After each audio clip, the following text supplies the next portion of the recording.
The alarm screamed across the command deck of the Valorian flagship. Admiral Taven gripped his chair as another explosion rocked the ship. Through the viewport, he watched 3 more vessels die. They burned bright against the darkness of space, then nothing. Just debris floating where ships had been moments before. The enemy moved like shadows. Massive organic ships that looked more like giant insects than spacecraft. They swarmed in thousands, covering the stars with their numbers. The Kyrell had come from the edge of the galaxy, and they were winning. Taven had been a soldier for 40 years, but he had never seen real war. Nobody in the Galactic Union had. For thousands of years, peace had been the way of life. Conflicts were solved with words, not weapons. The Union Defense Fleet existed only for rescue missions and showing flags at ceremonies. Their ships were beautiful things designed for elegance and diplomacy, but beauty meant nothing against the Kyrell. The enemy ships crashed through Union formations like they were made of paper. Their bioweapons dissolved shield systems in seconds. Their boarding swarms overwhelmed any ship they touched. This was not a battle. This was a slaughter. "Admiral, we need to retreat," his tactical officer said. The young officer's voice shook. "We've lost 60% of the fleet. The evacuation transports are loaded. We need to go now." Taven wanted to argue, wanted to stand and fight. But there was nothing left to fight with. All ships, full retreat. Protect the civilians at all costs. The surviving ships turned and ran. Behind them, the Helios sector burned. 3 billion people had called these colonies home. Most were dead now. The rest were refugees fleeing to anywhere the Kyrell had not reached yet. On the Union homeworld, the Council met in emergency session. The chamber that usually echoed with peaceful debates now filled with desperate voices. Representatives from hundreds of species argued and shouted. Fear hung in the air like smoke. Ambassador Lyrea stood before the Council. She was young for her position, barely past her first century. Her silver skin reflected the chamber lights as she spoke. 17 colonies lost. 47 million dead. The Kyrell advance continues. Our fleet cannot stop them. We need help. Where? Someone shouted from the assembly. Who in the galaxy can help us? We are the Union. We are the strongest civilization in known space. Not anymore, Lyrea said quietly. She activated a display showing star maps. The science division found something. Old survey data from the outer territories. There is a species we never contacted. They come from a world classified as too dangerous for normal interaction. The head of the Science Council stepped forward. His tentacles moved nervously as he spoke. Survey Report 7743 Omega. The planet is called Earth by its inhabitants. It is a Category 9 death world. Gravity twice our standard. Atmosphere that would poison most species. Weather systems that can level cities. Predators everywhere. And the dominant species, humans, they evolved to survive all of it. Murmurs spread through the council. Everyone knew what a death world meant. Planets where life was a constant struggle. Where survival came from violence and adaptation. The Union had always avoided such worlds. What makes you think they can help us? The council leader asked. The science head brought up more data. Images appeared showing creatures he called humans. They stood on 2 legs like many Union species, but their bodies were compact and dense. Built for their heavy world. They have an extensive history of warfare. 10,000 years of recorded conflicts. They have fought with primitive weapons, chemical weapons, nuclear weapons. They have developed military tactics and strategies we cannot even understand. War is part of their culture. Silence fell over the chamber. The idea was horrifying. Contact a species that glorified violence? Bring warriors into Union space? What if they turned on the Union after defeating the Kyrell? We have no choice, Ambassador Lyrea said. Her voice was steady despite her fear. The Kyrell will not stop. They do not negotiate. They do not show mercy. They consume everything in their path. If we do nothing, the Union will fall. Every species, every world gone. At least with the humans, we have a chance. The debate lasted hours.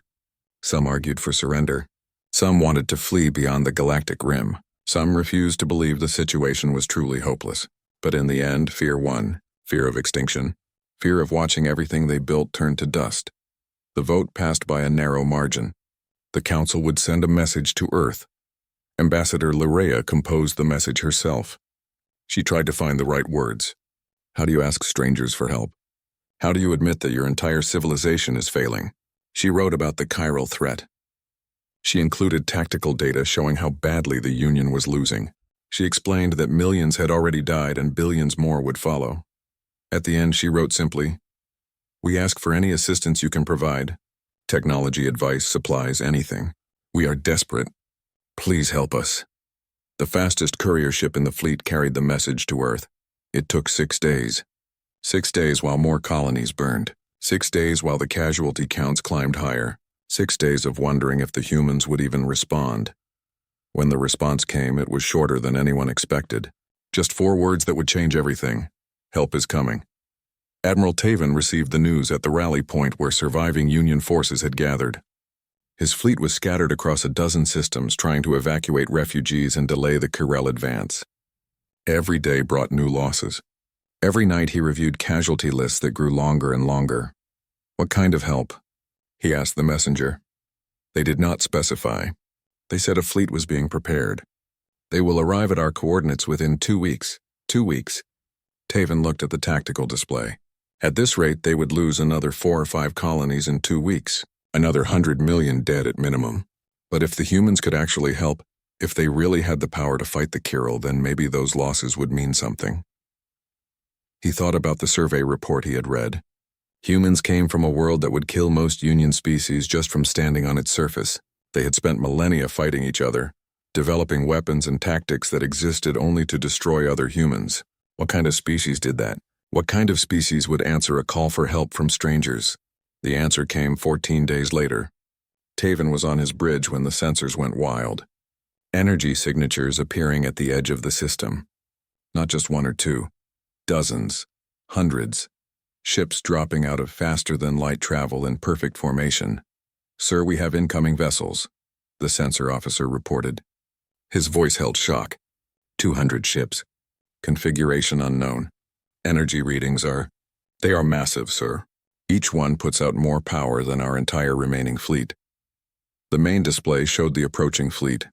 Taven stared at the ships and felt something cold settle in his stomach. These were not ships built for exploration or trade. These were weapons. Angular hulls covered in armor plating. Visible weapon batteries running the length of each vessel. Engine signatures that burned hot enough to show on visual scanners from millions of kilometers away. "They are hailing us," the communications officer said. On screen, a human face appeared on the display. She looked young by Union standards, though her species aged differently. Dark eyes that seemed to take in everything at once. Short black hair pulled back efficiently. She wore a military uniform covered in insignia and medals. "This is Commander Hana of the United Earth Space Forces, commanding the Expeditionary Fleet. We received your distress call. We are here to help." She paused and something hard entered her expression. "Where are the enemies that threaten you?" Taven felt his hands shaking. Not from fear of the Kirel this time, but from something else. Relief mixed with a new kind of uncertainty. The humans had come. The Deathworlders were here, and nothing would ever be the same. The Kirel expected the Union to run. They had been running for months. Every battle followed the same pattern. Union ships would form defensive positions, the Kirel would attack, and the Union would retreat while evacuating civilians. It was predictable, safe, ineffective. The human fleet did not run. They dropped out of faster-than-light travel directly into the Vero system, a major Kirel staging area. 200 human warships materialized in perfect attack formation. Before the Kirel could react, the first missiles were already in flight. Admiral Taven watched from his command ship positioned safely at the system's edge. The tactical display lit up with thousands of contacts. Missiles, railgun shots, fighter squadrons, all moving with coordinated precision. "They are attacking." "Everything at once," his tactical officer said, voice full of shock. The Kirel bioships moved to intercept. Their organic hulls shifted and adapted, forming defensive structures. They had learned from fighting the Union. They knew how to counter slow, methodical attacks. But humans did not attack slowly. Destroyers burned at full acceleration, their engines pushing them to speeds that would tear apart Union vessels. They wove through Kirel formations like knife fighters, their point defense systems shredding anything that got close. Each destroyer carried enough firepower to level a city. Each one moved like it was built for nothing but killing. Behind the destroyers came the cruisers. These were larger, heavier, covered in missile tubes that fired in continuous volleys. One cruiser launched, then another, then another. The space between fleets filled with thousands of warheads, each one tracking toward a different target. The Kyril tried to shoot them down, but there were too many.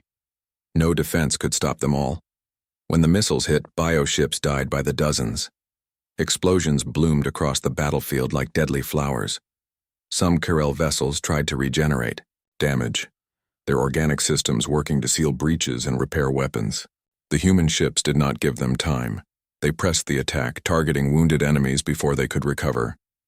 Then the battleships opened fire. These massive vessels had held back, letting the faster ships engage first. Now they unleashed their main weapons. Railguns that launched metal slugs at incredible speeds. Each shot carried more kinetic energy than nuclear weapons. When they hit, Kyril ships simply came apart. Armor meant nothing. Size meant nothing. Physics won. How are they doing this? Taven whispered. He had fought the Kyril for months, watched helplessly as they destroyed everything the Union sent against them. Now humans were tearing through them like they were nothing. Ambassador Lerea stood beside him, equally stunned. They fight like they were born for it. They were, Taven said. That is the difference. We built civilization on peace. They built it despite constant war. War shaped their entire species. The battle lasted 4 hours. When it ended, 300 Kyril bioships drifted as debris. The humans lost 12 vessels. 12 ships traded for 300. The mathematics of it stunned everyone watching, but the humans did not celebrate. They recovered survivors from their damaged ships, honored their dead, and immediately began planning the next attack. There was no rest, no pause, just continuous forward momentum. 3 days later came the liberation of Meridian. The colony had been under Kyril occupation for 6 weeks. Intelligence suggested 50,000 Union civilians remained alive, held, in containment centers while the Kyril stripped the planet of resources. Colonel Minho led the ground assault personally. His Marines descended in drop pods that fell from orbit like meteors. Each pod held 20 soldiers in powered armor. The pods crashed through buildings and streets, deploying their cargo directly into combat zones. Sergeant Doyen was in the first wave. His pod hit the ground near the main containment center. The impact alone killed 3 Kyril warriors who were too close. He was up and moving before the dust settled, his rifle already tracking targets. The Kyril responded with their warrior forms. These were bigger than the basic drones bred specifically for combat. They stood 3 meters tall, covered in thick carapace armor, armed with bioweapons that could dissolve flesh. They were nightmares made real. Doyen shot the first one in the head. The rifle was built to stop mega-predators on Earth, animals that massed several tons and could run faster than vehicles. Against the Kyril warrior, it punched through armor like paper. The creature dropped. His squad moved through the streets in tactical formation. They had trained for urban combat on Earth, where buildings provided cover for enemies and civilians hid in every shadow. This was familiar territory. They cleared buildings methodically, using breaching charges and coordinated movement patterns practiced 10,000 times. More Marines landed, the sky filled with drop pods. Within an hour, 2,000 human soldiers were on the ground, pushing the Kyril back systematically. Where Union forces would have moved slowly and carefully, humans advanced aggressively. They took risks that seemed insane to observers, but the risks were calculated based on experience fighting in environments far more dangerous than this. Dr. Borum worked from a mobile command center, studying every Kyril specimen the Marines brought back. The human scientist was obsessed with understanding the enemy. Each dead warrior was a source of data. Each destroyed bioship gave clues about their biology and tactics. They are a hive mind, she explained to Union scientists who worked with her. Every warrior is controlled by queens. Every queen serves a higher intelligence. They do not fear death because individuals do not matter. Only the collective matters. How do we fight something that does not fear death? One Union scientist asked. We fought hive insects on Earth for millennia. Ants, bees, termites. We learned you do not kill the workers. You kill the queen. Without queens, the hive falls apart. She pointed to her analysis.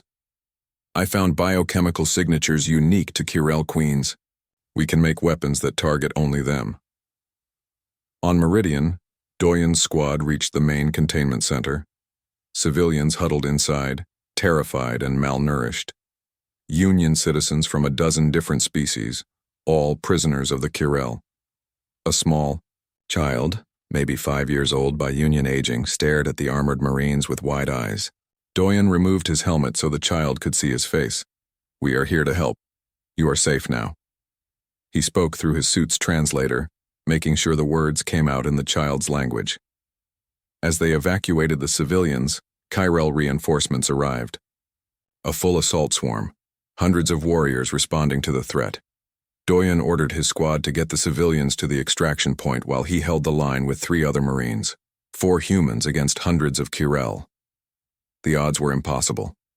But humans had survived impossible odds before. They used the terrain, setting up overlapping fields of fire. They used their weapons' superior range, killing Kirel before they got close. When ammunition ran low, they switched to backup weapons. When those ran dry, they used their armor's strength to fight hand-to-hand. Doyen took a bioweapon blast to his chest.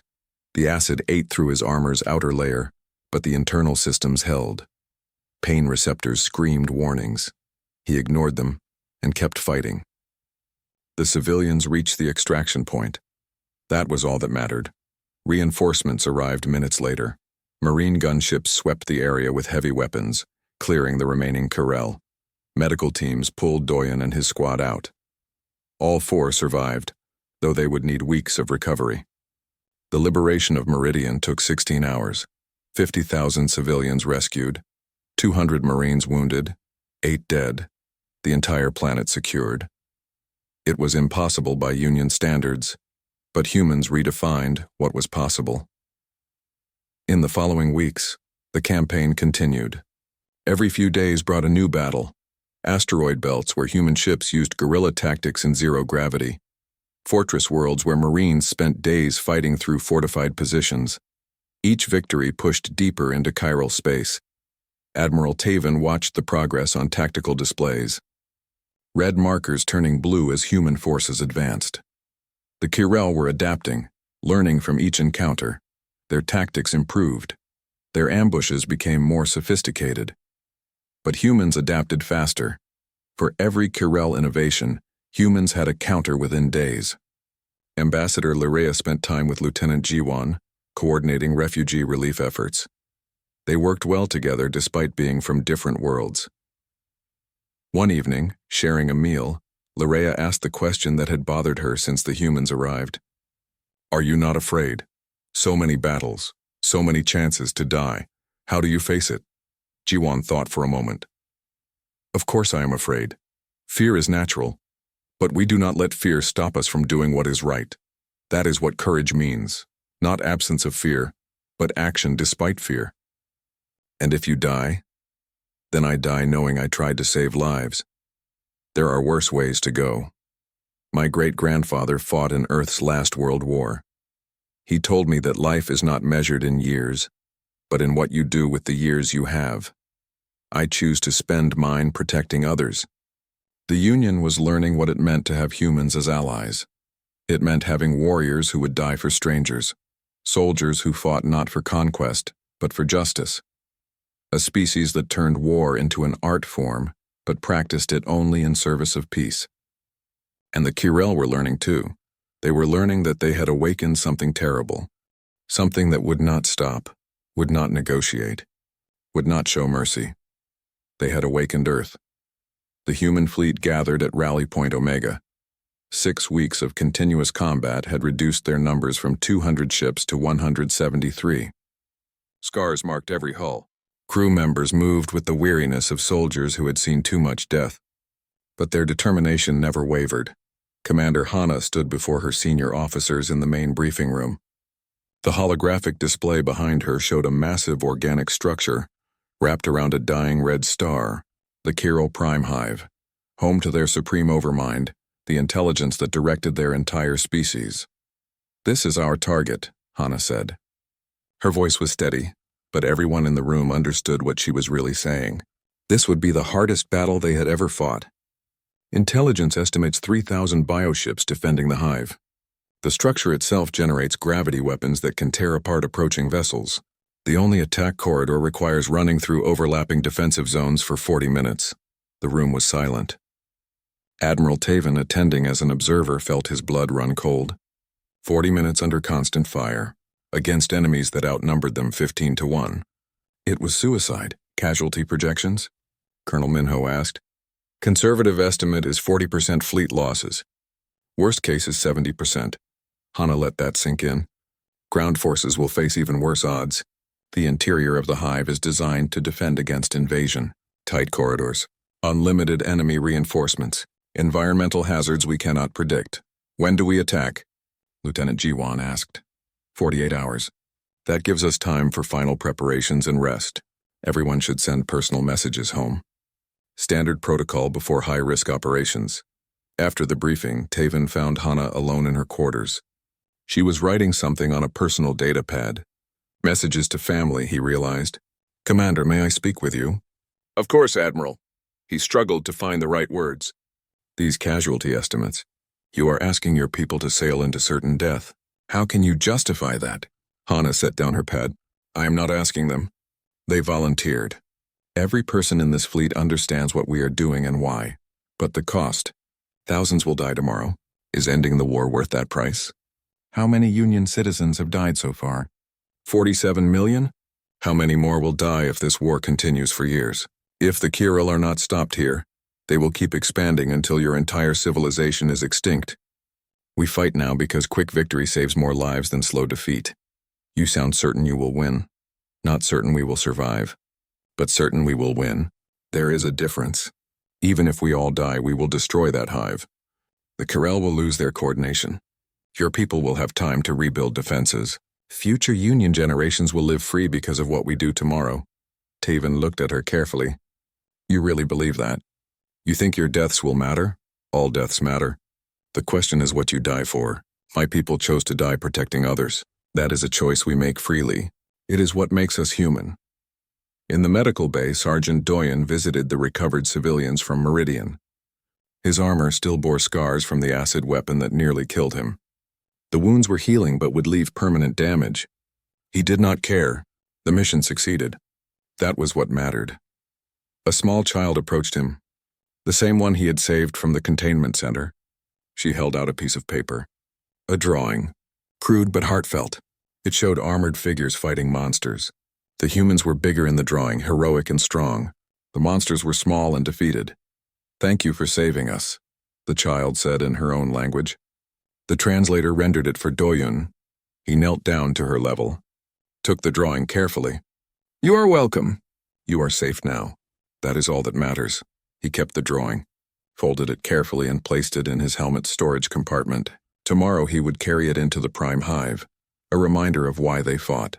Not for glory or conquest, but for children who deserved to grow up without fear. Lieutenant Jiwan met Ambassador Lyria in the officers' mess.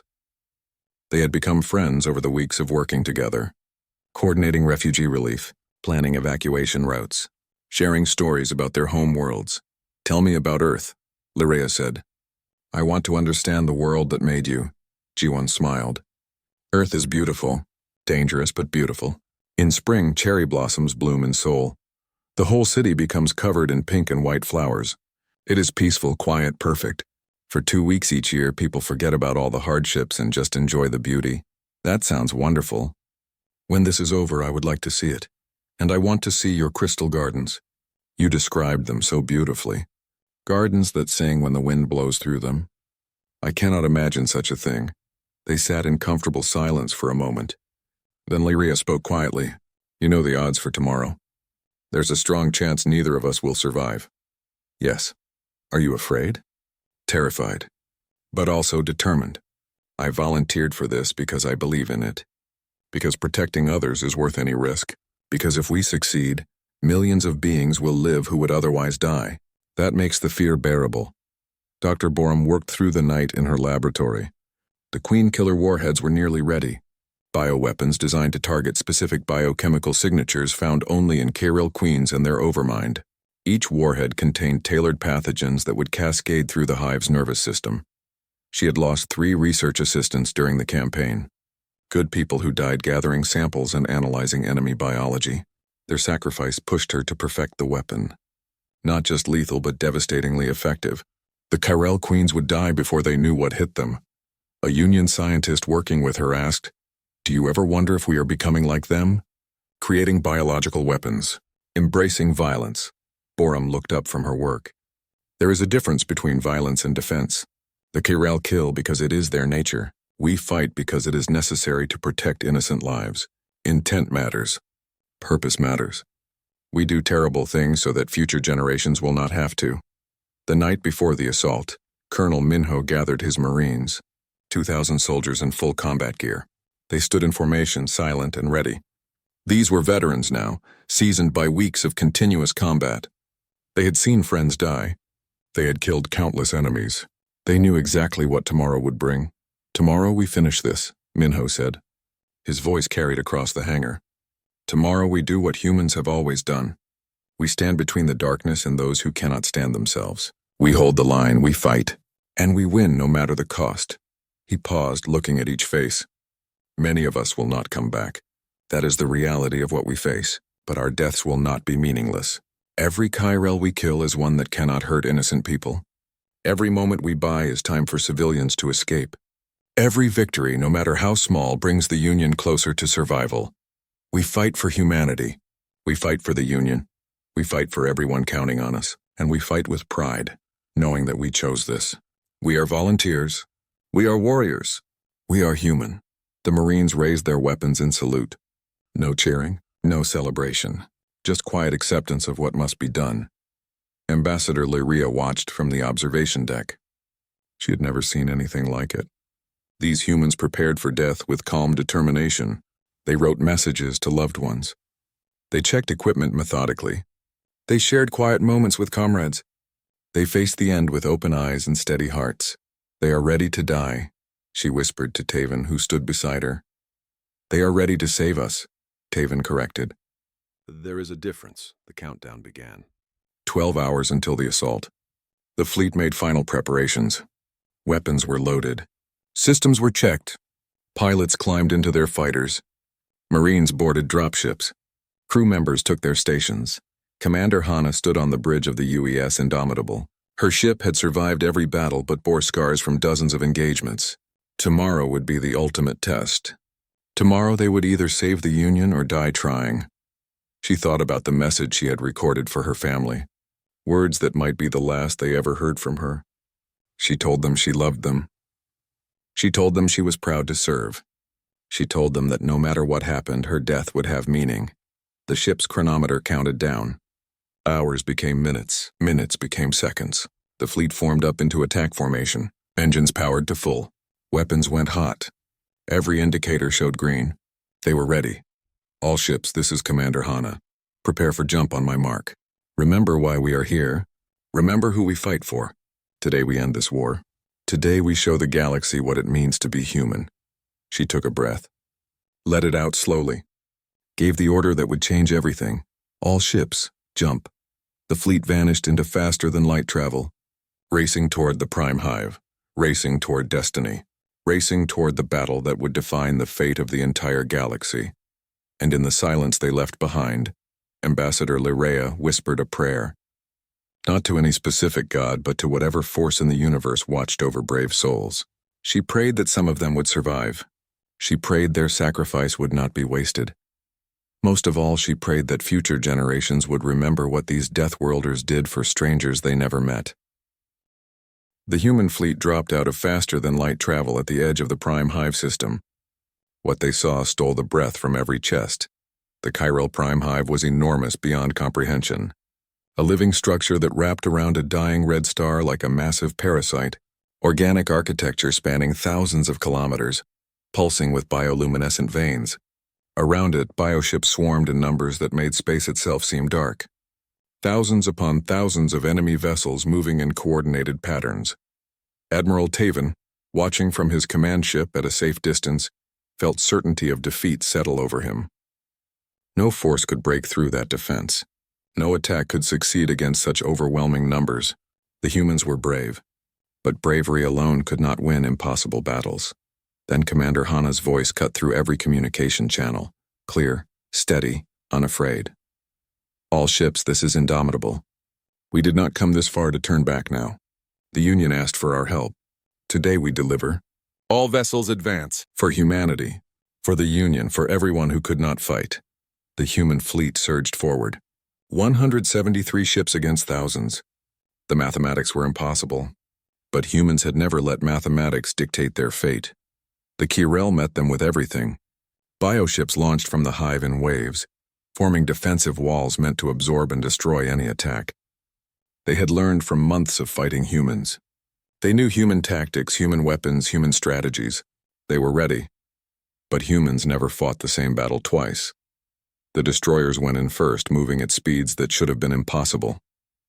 They wove between bioships, their point defense systems creating storms of fire. Each destroyer was a knife cutting through flesh, leaving wounded and dying enemies in its wake. The Kirel tried to coordinate responses, but the humans were too fast, too unpredictable. Behind them came the cruisers. They unleashed missile volleys that numbered in the tens of thousands. Each warhead tracked independently, targeting weak points identified by combat algorithms refined through 6 weeks of continuous warfare.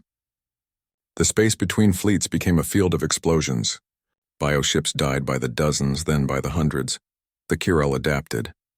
New bioships emerged from the hive, these ones armored heavier and armed with longer-range weapons. They sacrificed speed for defensive capability, creating mobile fortresses that could withstand punishment. The human advance slowed. Ships started taking critical damage. The UES Vindicator took a direct hit to her reactor. Commander Hana watched on tactical displays as the ship's power readings dropped to 0. The captain gave the order to abandon ship. Escape pods launched, carrying the crew to safety. But the captain stayed aboard, using manual controls to steer his dying ship directly into a Kirel carrier analog. The collision and resulting explosion destroyed 7 bioships. The UES Retribution lost main engines and drifted helplessly. Her crew refused to abandon their posts. They kept firing with backup power, launching every missile they had. When ammunition ran dry, they used point defense lasers to cover other ships' approaches.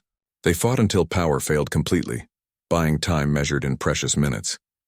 90 minutes into the battle, the Vanguard ships punched through the outer defensive sphere. The cost was terrible.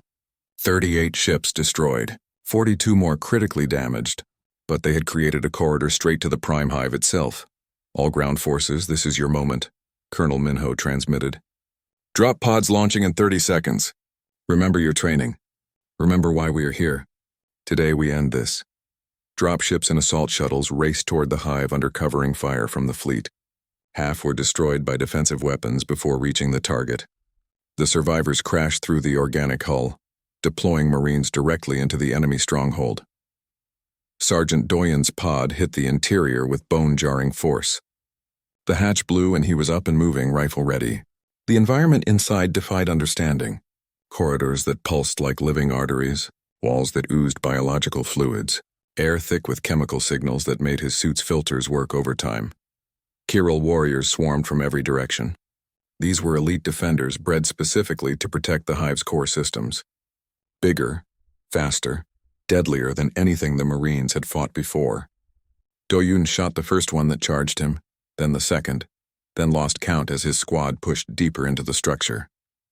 The fighting was brutal. Close quarters combat where human advantages in strength and endurance were tested to their absolute limits. Marines fell overwhelmed by sheer numbers. But for every human that died, 10 Kirel went down. The advance continued. Dr. Borum coordinated the attack from the science vessel Discovery. Her Queen Killer warheads were being deployed by demolition teams throughout the hive. Each team fought their way to strategic nodes, planted the weapons, and fought their way out. Many did not make it, but the warheads reached their targets. Begin detonation sequence, Borum ordered.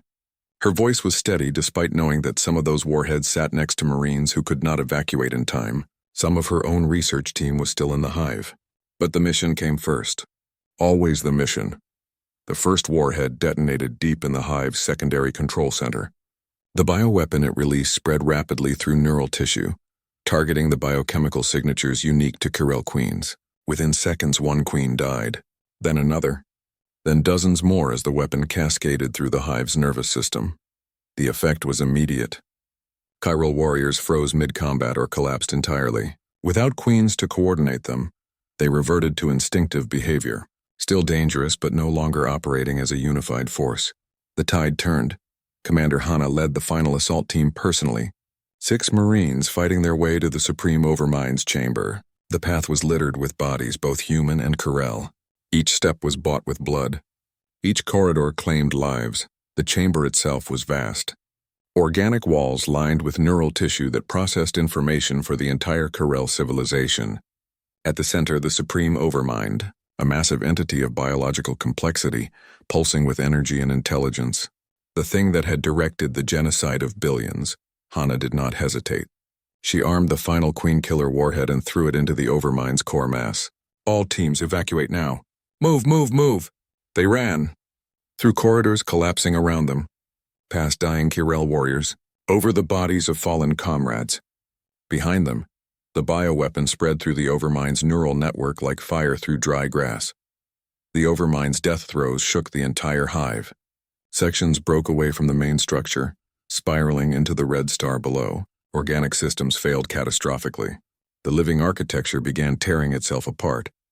Doyen fought his way to an extraction point, his squad reduced to 3 Marines. They reached a docking area where shuttles were picking up survivors. One shuttle remained, engines hot, waiting for final evacuees. Then sensors showed more Kirel warriors approaching. Elite forms, the hive's last defense. Hundreds of them, too many. If they reached the shuttle, everyone would die. Colonel Minho's voice crackled over the radio. He was at a different extraction point with the rear guard. Doyen, get those people out. We will hold here. Sir, you will be overrun. You need to evacuate too. Negative. Someone needs to buy time for the others. That is what leaders do. Get them home, Sergeant. Tell them we succeeded. Tell them the children are safe. Doyen wanted to argue, wanted to stay and fight beside his colonel. But orders were orders. He got his people on the shuttle and watched through the viewport as it pulled away. Below he could see Minho and a dozen other Marines holding a choke point against impossible odds. The last transmission from Minho came through clear and calm. Mission accomplished. The children are safe. That is all that matters. Then silence, the prime hive imploded. Massive sections collapsed inward, consumed by the dying star. The Supreme Overmind died, taking thousands of queens with it. Across the galaxy, the Kirel swarm began to fragment. Bioships drifted aimlessly or attacked each other. The threat was neutralized. The human fleet began withdrawal. Of 173 ships that entered the system, 91 survived. Casualty reports flooded in. 12,000 humans dead or missing, nearly half the expeditionary force.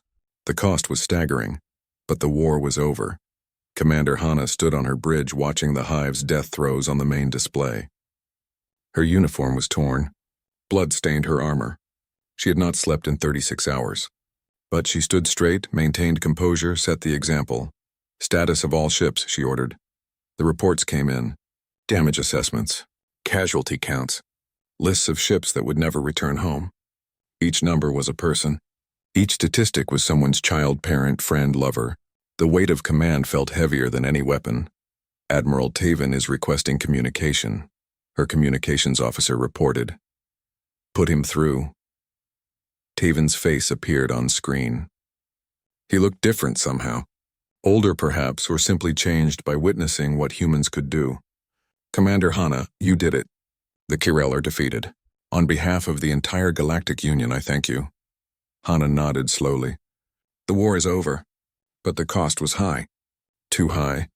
Every human who died today saved millions of Union lives. Perhaps billions.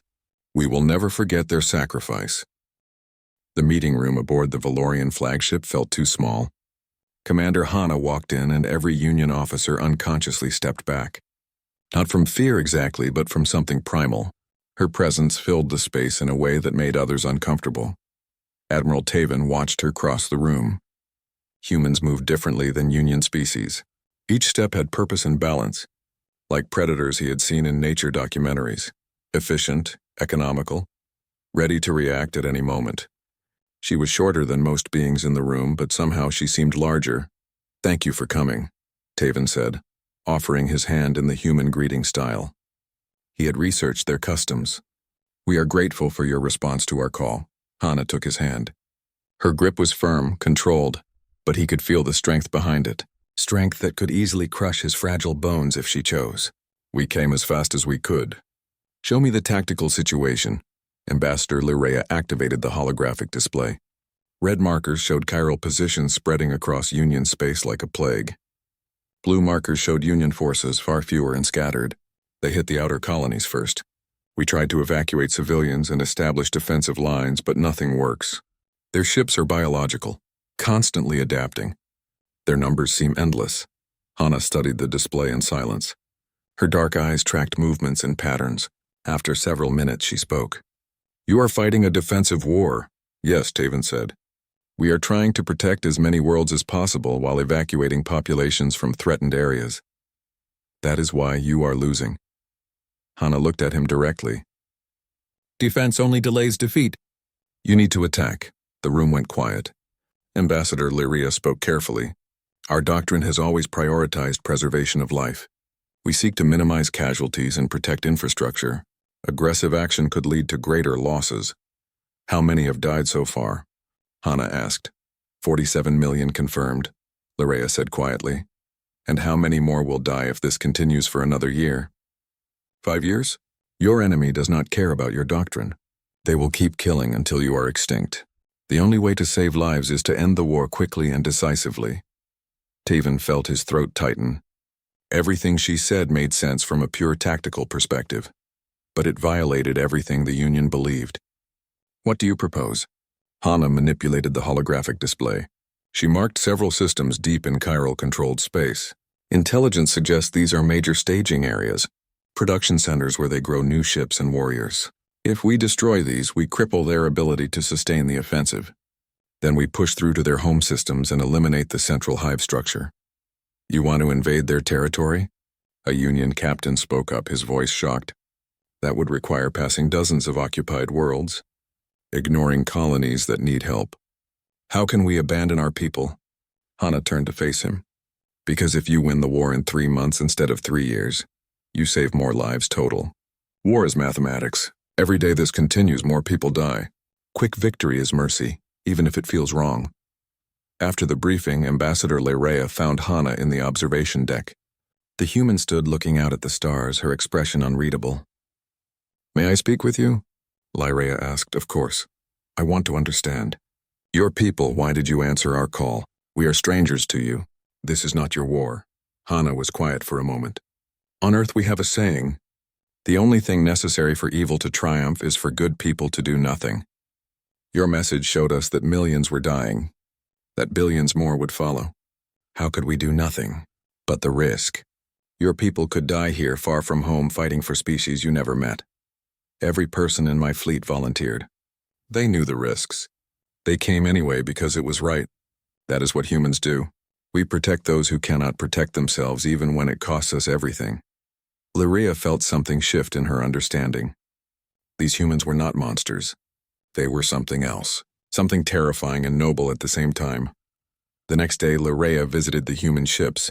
She wanted to see how they lived. A young lieutenant named Jiwan gave her the tour. The human woman moved through the corridors with easy confidence, greeting crew members who worked at various stations. Everything about the ship was different from Union vessels. No elegant curves or artistic touches, just function and efficiency. The walls were thick armor. The corridors were straight lines allowing quick movement. Every surface served a purpose. "This is the main hangar," Jiwan said, leading her into a massive space. Fighters sat in neat rows, each one painted with unit insignias and names. Pilots worked on their craft, checking systems and loading weapons. "Are these all for combat?" Lirea asked. "Yes. Each fighter carries missiles, railguns, and point defense lasers. They are designed to operate in any environment. Atmosphere, vacuum, high-gravity wells. Earth military equipment needs to work anywhere because Earth has every possible hazard." They watched a pilot paint something on her fighter's nose. A small symbol showing 5 marks. What do those mean? Lyrea asked. Kill marks. Each one represents an enemy ship she destroyed. It is tradition, a way to honor successful missions and remember what we are fighting for. Lyrea felt cold. Union culture did not celebrate violence. They did not count victories in death, yet these humans wore their kills proudly. Later, Jiwan took her to the training deck. Marines practiced combat drills in full armor. The powered suits made them look even more inhuman. Metal and composite materials covering every part of their bodies, making them into walking weapons. 2 Marines sparred in a practice ring. Their movements were fast and brutal. Strikes that would kill most beings were blocked and countered. They moved like dancers who specialized in violence. How long do they train? Lyrea asked. Basic training is 6 months. Advanced training depends on specialization, but really they never stop. Every soldier practices daily. Combat skills deteriorate quickly without maintenance. A large human approached them. Colonel Minho, the ground forces commander. His armor bore scars from previous battles. His face showed the same careful control that Hana had. Ambassador? Are you learning about human military culture? I am trying to understand. Your people seem to embrace war. The Union has always sought peace. Minho nodded slowly. We do not embrace war. We accept it. There is a difference. We would prefer peace, but history taught us that peace only exists when good people are willing to fight for it. We train not because we love violence, but because we love the people violence protects. But the cost. So many of you will die in this campaign.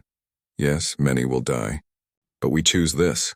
We volunteer knowing the risks because some causes are worth dying for. Protecting innocent lives from genocide is one of those causes.